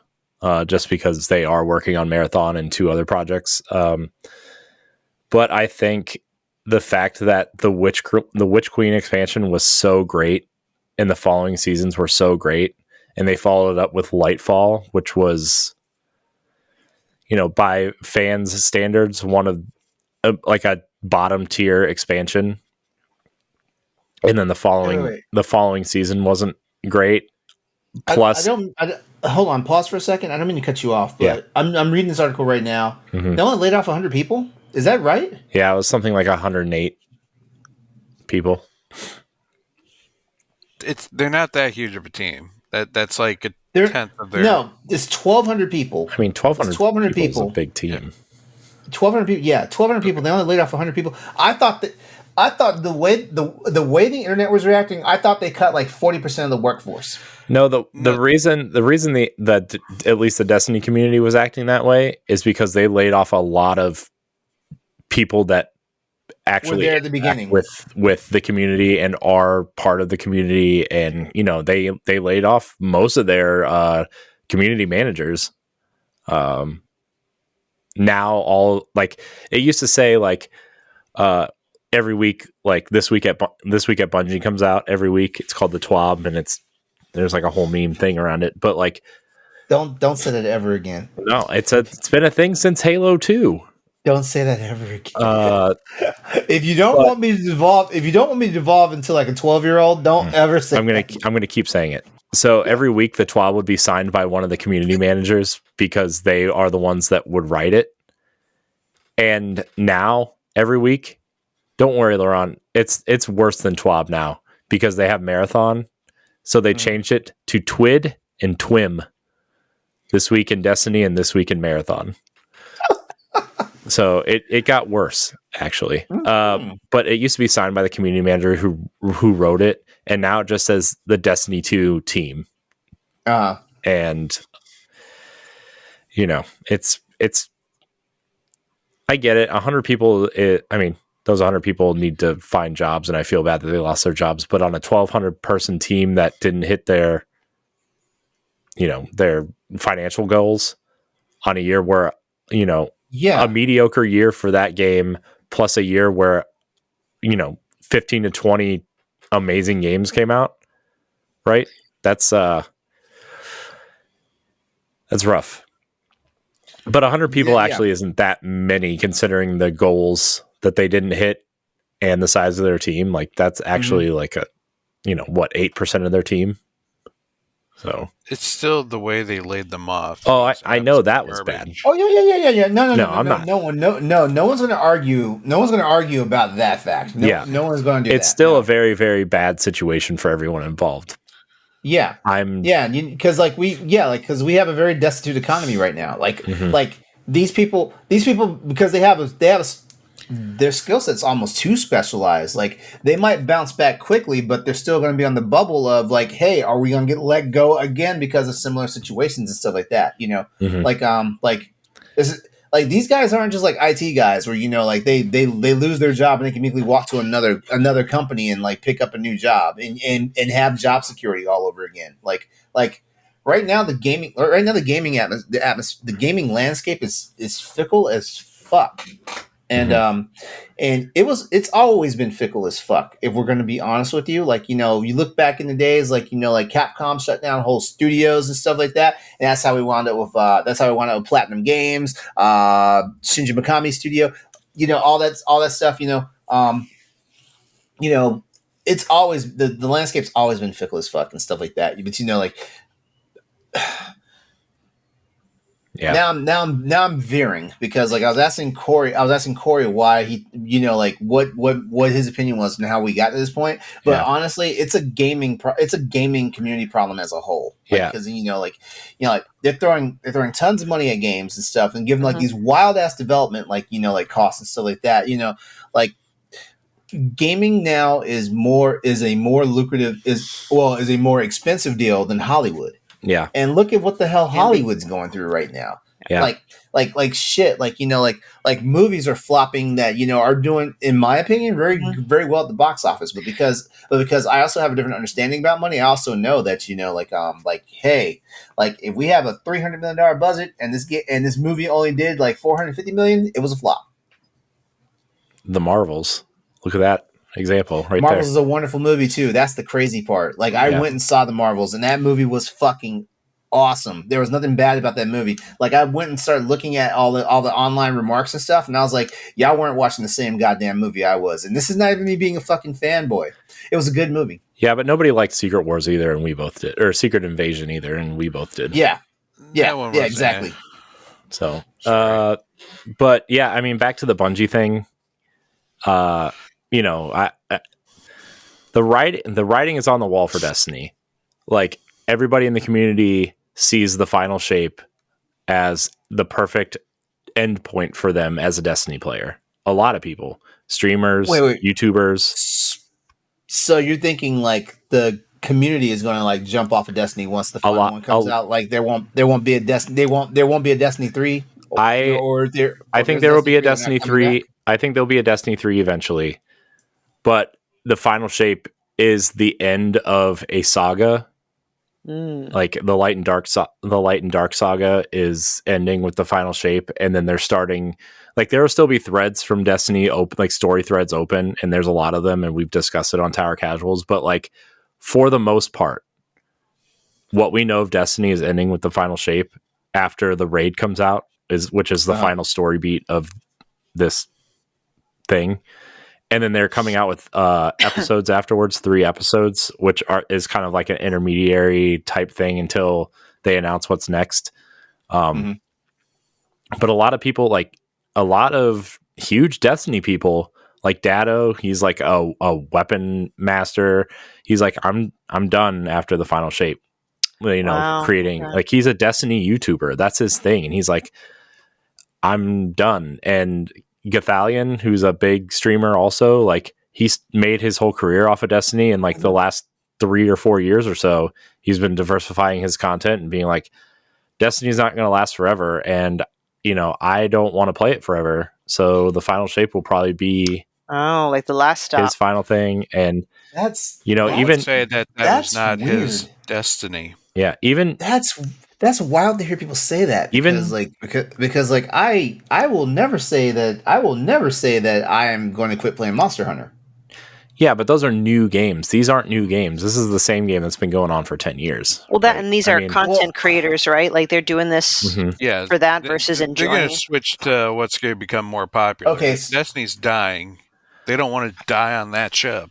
I think what they're hoping for is that they're hoping people stay on and play, but I think they're also hoping that this is a great jump on point for people who have never played, and that we're going to transition into something which, hence that shitty ass $15 like community pack or whatever the fuck that was. They took it off. The community reacted. They reacted so poorly to that like they were like, okay, we'll pull it from the store. We're sorry. Don't hate us. Yeah, but I mean, even Josh and I have talked about like what happens to Tower Casuals after the final shape, because we've been playing this game for 10 years also, and I am really invested now, but I'm like, it's like the end game moment for the Avengers, right? Where like we've been building up to this for however long, and like I just want to see this end, and it ends in a nice place. It leaves story threads open, but it ends in a nice place, and I don't know. Bingo. And like we don't know if we're going to be as invested as we have been moving forward, because it's an investment. Destiny is an investment, Yeah. And I don't know. But in terms of Bungie, like with a lackluster kind of expansion, and a lot of people only jump in to play the expansion campaign and then they jump out, right? They're not grinding for the weapons or the armor or masterworking things or playing the seasons and, going flawless in Trials of Osiris. Like a lot of people don't do that. They jump in, they play it like a Call of Duty or Halo campaign, and then they're out, right? And then they'll wait till the next release. And that happened a lot more this year than any prior expansion. So it feels like it's the whole games as a service bubble. It's that plus, they pulled part of their team to go work on Marathon. Not everybody, obviously, but a good chunk of their multiplayer team in particular, right? We haven't gotten a new multiplayer map. We got one this year, one new multiplayer map, but since then we hadn't gotten one in 3 years. A new one. We've had reprised ones from Destiny 1. We've had like palette swaps of older ones, but like their whole multiplayer suite is like dead. Nobody wants to play it. Nobody wants to play it because there hasn't been anything new or challenging. And then another game mode, they said they're going to pull out after the final shape because nobody plays it. The game mode Gambit, which is like a PvPvE type mode, nobody plays it. And so, Destiny's in an interesting spot. And if they don't get Marathon out before Destiny ends, honestly, or, the final shape there might ends be a or whatever, loss of interest. There's not going to be, I mean, obviously they're going to keep Destiny going because it is a consistent revenue stream, like even at the bottom of the barrel. Like it's still a revenue stream from them. And I think they're hoping Marathon takes off, and I think they're hoping their mobile game takes off, and I think they're hoping whatever Project Matter takes off. But like if one of these don't hit, right? Like that's why Sony bought them in the first place. They were in financial trouble. They had all these plans and then they didn't make the money they were planning, and so they sold, and now they're definitely not making the money. Mm-hmm. On a year also where, like I said earlier, like 10, 15, 20 great games came out and people wanted to play those. Mm-hmm. So, I mean, PvPers went to Halo and Call of Duty because Halo's on an upswing. People who want to play games with their friends went to Remnant. I know was a huge one that people went to over the summer. There's just other games that fill that need. Fortnite had a big resurgence. People jumped to that. Destiny's in a bad spot. It's definitely like it's losing momentum. Yeah. It's like negative momentum at this point. It's rough. I feel bad for especially the people that got laid off. I'm friendly with two of the people that got laid off. I've known the one person since she worked at Game Informer. Like we've been friendly on Twitter and stuff, and like the other guy was community manager of Destiny 1, and we became friendly, and now he was on Marathon and then got laid off. Like it's insane. So I feel really bad. And if Bungie, like if Sony like had a total takeover of Bungie and like it ended up going away, there would be a lot of sad people out there. Like, oh yeah, just because Bungie, and I'm sure you experienced this in the Monster Hunter community a little bit or a lot, LeRon, but like Bungie has one of the most active communities in the world. Like not just playing the game, but on message boards, on their website, buying their merch, grinding to get their exclusive things and, helping other players out. And it's just, we've been doing that since Halo 2. Bungie.net. You sign up, you got your clan tag, you can see your stats, character, everything. Like it would be a real thing.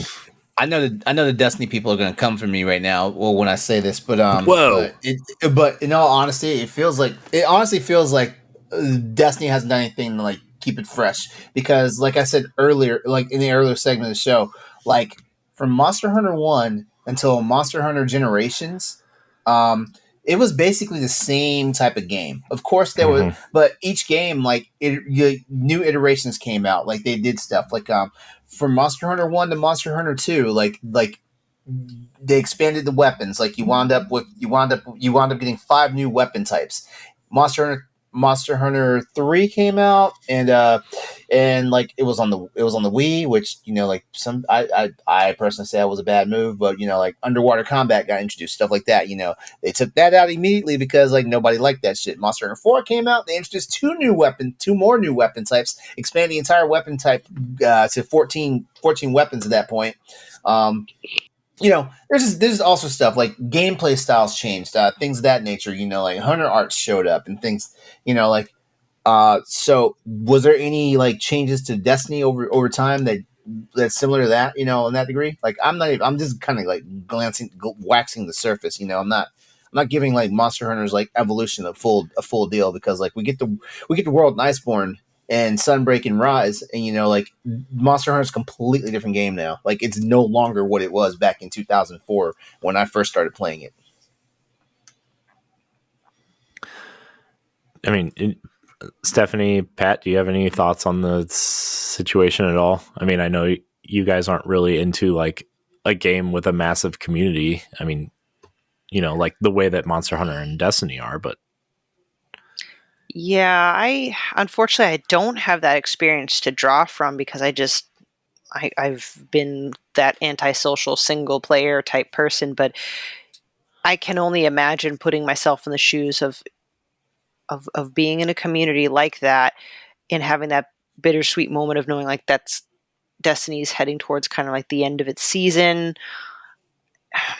I don't know. It's very complicated, because we're dealing with both the fans of the franchise and the developers and the whole financial situation and people getting laid off. So I know I'm just throwing out words, but I don't know. I just wish there was a way to kind of keep that going. And it makes me wonder, like, what's the secret sauce to keeping franchises going? Like, is it easier to keep a and I would think the answer is yes, a single player experience franchise going versus a multiplayer franchise going? I'm not sure.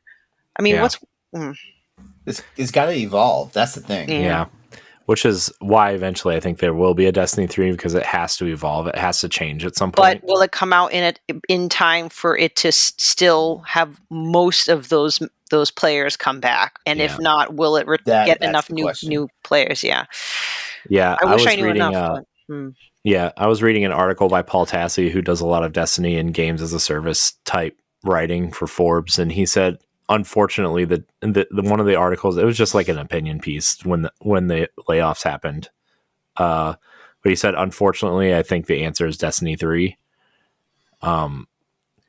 Which, I think it's time to cut the strings from Destiny 2, to be honest. Which, first of all, they need a new engine. This is the Halo Reach engine that they're running Destiny off of. A very spaghetti string style engine to make things work. So they need a new engine. We've been using the same, a lot of the same gear and the way that we play the game since Destiny 1, right? Like, I think it's time for a Destiny 3, whether Destiny players want it or not.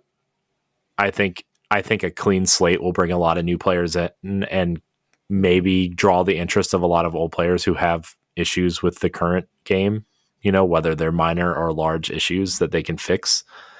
They wanted to do, how Fortnite does those live events just randomly. They wanted to do that with Destiny, but they just can't because of the way the engine works.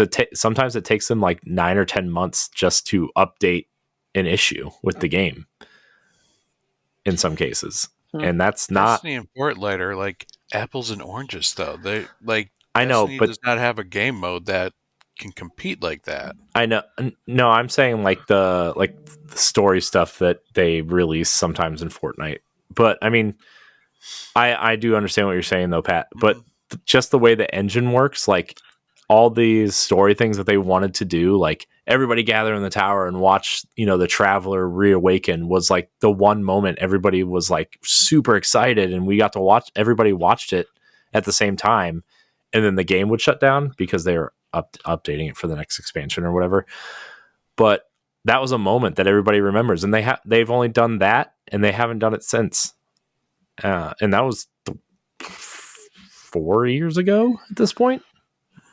So I feel that we hang on to, or not we, but game companies are hanging on to games for far too long. Mm-hmm. That's why people really want the next Elder Scrolls. That's why Grand Theft Auto 6 is such a huge deal. It's like they milk these series for 10 years and then they wonder, why is it no longer popular? Yeah. It's because you haven't kept it fresh. Yeah. We enjoyed Grand Theft Auto 3, Vice City. They gave Grand Theft Auto 5 a nice refresh with GTA Online. I think there's a difference between GTA 5 though. Sorry, Pat, I didn't mean to cut you off from your thought, but I think there's a difference between GTA 5 Online, right? The online mode, which isn't, there's story in there, but it's not very story focused, right? It's an online game. Whereas things like World of Warcraft and Destiny are pretty story heavy, and every expansion that comes out, it gets harder and harder to get new players in, especially in Destiny's case, where they vaulted, 4 of the campaigns, which means you can't even access them anymore. And one of them is core to the final shape. The Forsaken campaign is absolutely core to, the character of Crow, and, one character comes back and we don't know why, because he's supposedly dead because he died in this campaign. That's what the whole campaign is revolves around, is a revenge story. Like, and new players can't experience those because they're just gone. And even the seasons Why the hell would they vault that? Like, not even Final because they Fantasy. updated the engine, and they updated the engine, even though it's still the Reach engine. They updated it, and the way some of that stuff worked, they couldn't port to the updated engine because it just broke the game entirely. There's also like a story reason for it, but the real reason is that it just didn't port well, which they explained in the TWAB. But anyways, yeah, I just there's just a combination thing. That's why I think Destiny 3 is the answer. Long story short, is that it'll bring new people in. They'll be able to leave all this old stuff behind, and people will become interested again, I think. So anyway, Fallout trailer. Looks like Fallout. That's actually a really good observation. Like, you see a lot of trailers for video games, and it's like, how relevant is it to like the video game? But there are a lot of calls to Fallout for this. Mm-hmm. I mean, you see things such as the Rad Roach, you see the Mr. Handies flying around, just the whole environments. This really feels like it's a Fallout, like that the world is in Fallout. I think this is going to be a very good representation of what the game is. Yeah, and you got Walter Goggins. I don't know as who the that very is. sexy ghoul. He's I'll have to look the him up. noseless cowboy. No, I know that, but I don't know who Walter what'd you say, Walter Goggles? I thought it was Goggins. I don't know. Yeah, I mean, it looks very Fallout. I mean, you could the vault, the outfits, clearly dog meat's in there. Like, it's very clearly Fallout.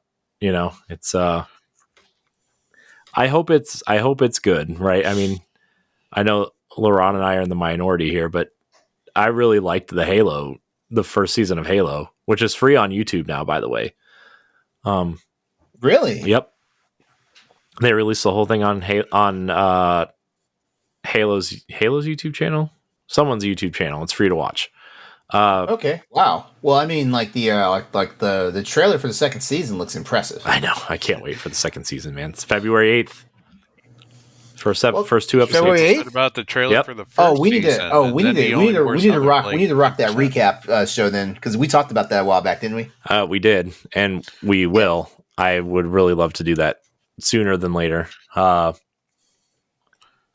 yeah, I mean, what did you guys think of the Fallout trailer? Since we're on that at this point, So I'll be quick because I, like almost with GTA, I've never played a Fallout game. But as soon as you guys shared the trailer, I'm all for it. I'm always ready and willing to jump into anything that I've missed out in the past.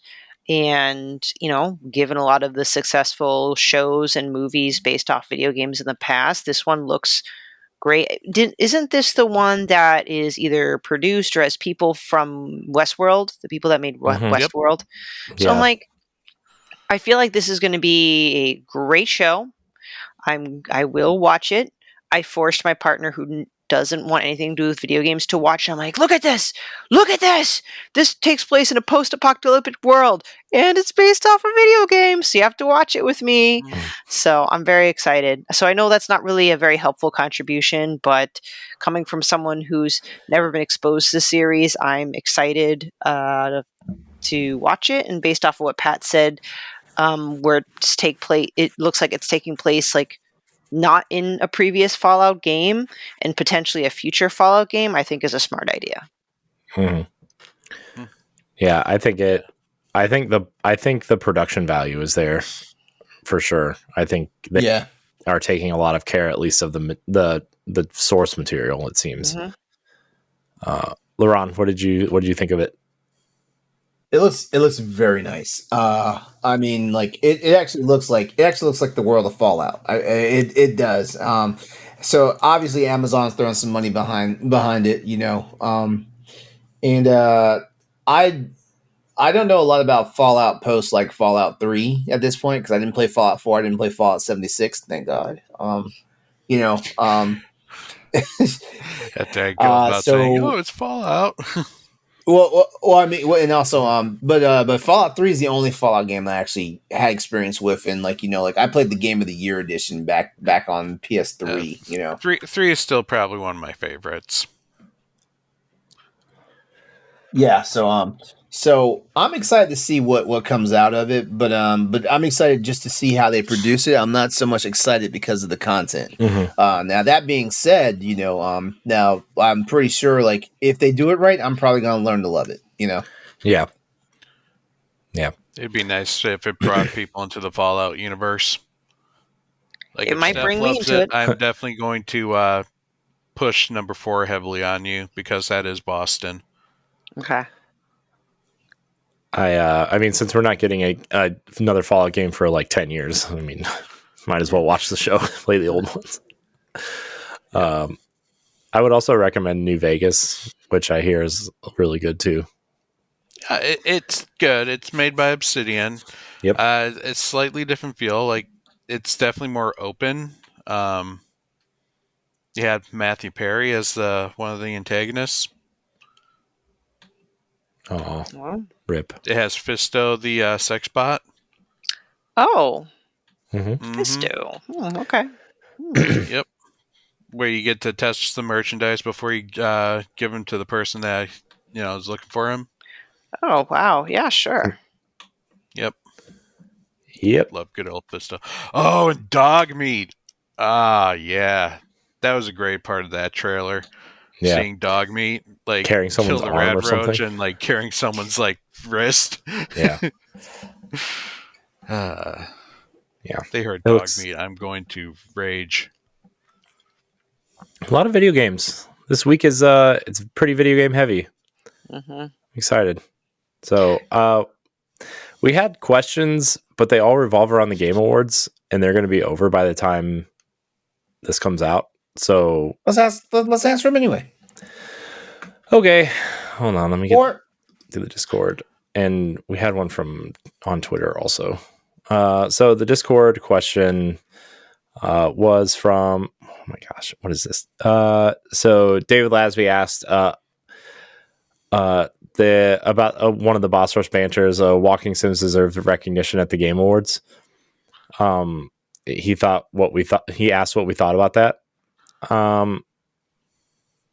I also think they do, but I don't think enough walking sims come out that are quote unquote popular every year that would warrant this type of category.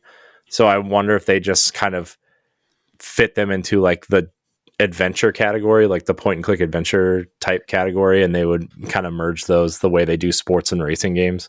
Yeah, it would either be adventure or if it's a small quote unquote enough studio, maybe an indie. So, which is kind of unfortunate because I do feel like when I say niche, I mean it in a most complimentary way. Like it's definitely more on the needle points more toward niche than popular, like you said, enough to have its own category. Yeah. I mean, you might also see it in Best Impact. Like, I would consider a Space for the Unbound to be kind of a walking sim. Mm-hmm. Yeah. Maybe even Cocoon. Well, Cocoon's more of a puzzle, but yeah. What do you think, LeRon? He's thinking. I think I was not the right person to ask this question. Walking sims don't do it for me like it does for everybody else. Like you guys throw me some names of some of y'all's favorite walking sims, and I'll let you know what I think. Firewatch. Firewatch, excellent game. Gone Home. Never heard of it. What Remains of Edith Finch. Liked it. I liked it. Everybody's Gone to the Rapture. That I'm kind of mixed about that one.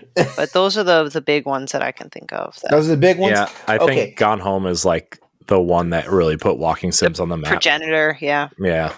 Mm-hmm. Mm-hmm. Yeah. Honestly, I really don't know. I just feel like I'm not the best person to hand that question to. I'm sorry. I'm so sorry. Well, Sorry, every game can't be Monster Hunter, LeRon. I think this will Yeah, tie everything in. can be Monster Hunter, Dead Space, Uncharted. Wait, what are you about to say, Stephanie? No, I think what I'm about to say might tie into an upcoming question is I would like there to be a walking sim category, as I would like there to be more categories, because I believe the more is merrier. Like, instead of having that awkward indie category, have a true indie category, then have a double A studio category. So in general, I think it would be wonderful to have more categories, just because it's more fun and exciting. It's not a critique to the current Game Awards, so it's more like it would be nice. I think it would be great, but yeah, I can understand why there isn't one. Mm-hmm. Why don't we have an awards ceremony for indie titles, like best farming sim, best title that does this or that, like best Our walking, farming sims, best our farming puzzle, sims indies though. most Not all of cozy. them. I The one I because played, I feel like Harvestella like would win all sorts of shit, even though that was a bullshit ass game. Disney Dreamlight Valley, man, that's published by Disney and made by you go. Ubisoft. So, well, Gameloft, I guess, but Gameloft is owned by Ubisoft. So, The Wholesome Game Awards. How about that? they have those. Kim Chica is one of the hosts of that. Wait, Wholesome Games like showcase, or Wholesome Games? There's an awards thing for it. I think there's an awards thing too. I think she's promoting it right now, actually. All right, need to check that out. So the other question in Discord, do you think the Game Awards are good or bad for gaming as a whole? So that's kind of where my last thing is. My answer was, sorry, I'll let LeRon go after my quick statement. Seems like he has a juicy take. I'm going to take the simpleton answer and say, yes, I do think it's great because it generates conversation. Maybe not a lot of mature conversation, but I like the fact that we're willing to celebrate gaming. At least someone's freaking doing it. If I had an infinite amount of money and spare time on my hands, I would make up my own award show for video games. Jumping in before LeRon, I'm just going to agree with Stephanie here. Yes, it's a good thing. Honestly, new trailers celebrating games. It's just the haters that are going to ruin it. Go on, LeRon. Oh, I can talk now? Yes. Yep. Sorry. You have our permission. You seem like you have this idea that you're going to talk a lot about it. Well, I'm going to jump in before Well, contrary to what people are thinking, I'm not going to show them the Game Awards. Like, I can sit on a bunch of things about the Game Awards, but I'm not going to show the Game Awards itself because, like, I do believe that it does wonderful things as far as games and recognition of games, and it actually gives the community something to talk about. That being said, it gives the community something to talk about, and there's the problem. Because I mean, no award show is perfect. It doesn't matter if it's the Grammys, the Oscars, the Emmys, the Game Awards, the VMAs. It does not matter. No award show is perfect. There's one award ceremony that is perfect in every way, shape, and form. The Bossies Awards. Oh, okay. I was about to say, Patrick, don't make me come for you tonight. Whoa. Not that one. I appreciate the comment, LeRon, but I'm straight. But in all seriousness, yeah, like the Game Awards does wonderful things for games, and you know what? Despite the fact that it's attached to Jeff Keighley and stuff like that, I feel like the Game Awards is something that should exist. Like when it came into fruition like 10 years ago, I believed that it was something that should exist. I still believe something should exist. It's funny because my roommate talked to me today, and he was like, "The Game Awards is when?" I'm like, "Oh, it's tomorrow night, Thursday night." And he's like, "Are you gonna watch it?" I'm like, "Yeah, I'm gonna watch it." He's like, "I thought you hate the Game Awards." I'm like, "I hate the shit that happens to the Game Awards. I don't hate the Game Awards. Like I'm mainly watching it for like the new reveals and stuff like that. And I also want to see how some of my picks do. I picked The Last of Us for best adaptation. I picked Baldur's Gate 3 for Game of the Year. But I'm starting to think Alan Wake might slide in there and take it home. Ooh. You know what I'm excited for?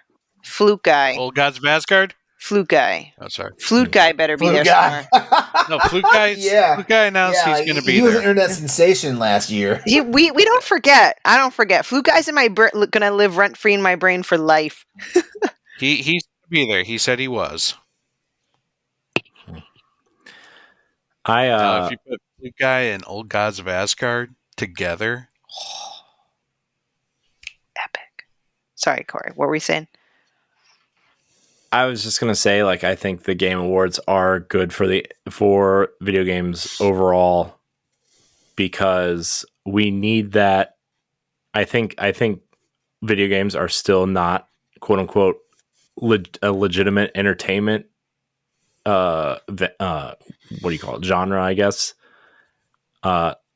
Because of just how they've been viewed over the last 40 years, like kids games or, anybody just thinks people that don't know anything about video games still just think of Pac-Man, Mario, and Call of Duty, and now Fortnite. Yeah, there's a stigma about video games, which is wild. Mm-hmm. There is a stigma, and I think Jeff Keighley is doing the best he can to give us something that we can that we can all kind of look at, like our Oscars, right?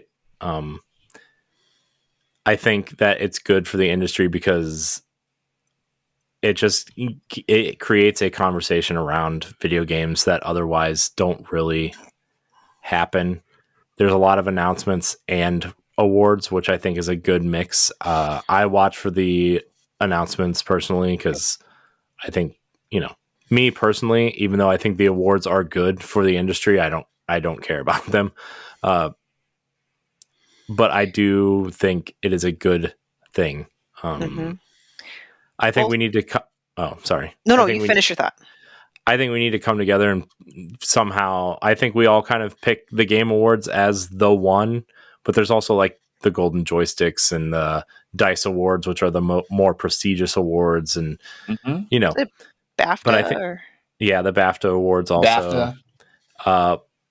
BAFTA's like a big deal because BAFTA, there's a BAFTA for games, but the game BAFTAs was based off of the one that's made for movies and television. Yeah. So I think as we need to decide which one is our Oscars, which one's our Golden Globes, which one's our Nickelodeon Kids Choice Awards type. You know what I mean? Like, I think. Oh, the Game Awards is Kids Choice Awards. I think I'm gonna be honest with you, because the way the BAFTAs are treated, the BAFTAs and the Golden Joysticks are treated like it's Oscars. Game night. It's the Super Bowl. It's the Super Bowl for gaming. Yeah. Have you seen the outfit Ben Starr wore to the Golden Joysticks? Mm-mm. Yeah, I saw it. I saw it because orange velvet suit. Nice. Yeah, I saw it because that was also where he made the comment about who was the winner of the who was the industry winner. Was 2023 the best year in gaming? The best year for gaming, and he was like, "Yes, it was, but no, it wasn't." Yep. Well, yes for games, no for industry. Just since you mentioned kind of validating video games as a medium beyond just kid stuff, just so you guys know, the Grammys, last year they started a category for video games and other interactive media. So I remember that. So these are the nominees for this upcoming Grammys, by the way: Call of Duty Modern Warfare 2, God of War Ragnarok, Hogwarts Legacy, Star Wars Jedi Survivor, and Stray Gods, the role-playing musical. Mm-hmm. So it's on sale right now. Call of Duty have that much dramatic music to go around? I don't know, man. I don't know what one of the Aliens games was in last year, like the multiplayer one. Anyway, so well, at least Hogwarts got nominated for something. Yeah, I know. It was nice music. Yeah. Anyways, we're gonna wrap it up there. I want to thank everybody for watching and or listening. I will not be on the episode next week, and it's also the last episode of the year. So me personally want to wish everybody a Merry Christmas and Happy New Year. You guys, I'll talk to you guys on whatever. But the listeners out there, Happy Hanukkah. Anything that you celebrate over this holiday season. Stephanie, LeRon, Pat, thank you for your time as always. I think that's it. Go vote for book club. Join our Patreon. For $1 a month, you get early access to things. And yeah, we'll see you next time. Goodbye, everybody. Bye. So long. Farewell. Something about bread. If you want to be a Patreon producer, head on over to patreon.com/bossrushmedia and find out which tier is right for you. Our Patreon producers at the $5 tier or higher for this month are Adriel Munger, Celeste Roberts, Christian S., Sana Deering, Francisco Santillan, and Rebecca Jewell. Thank you for your continued support.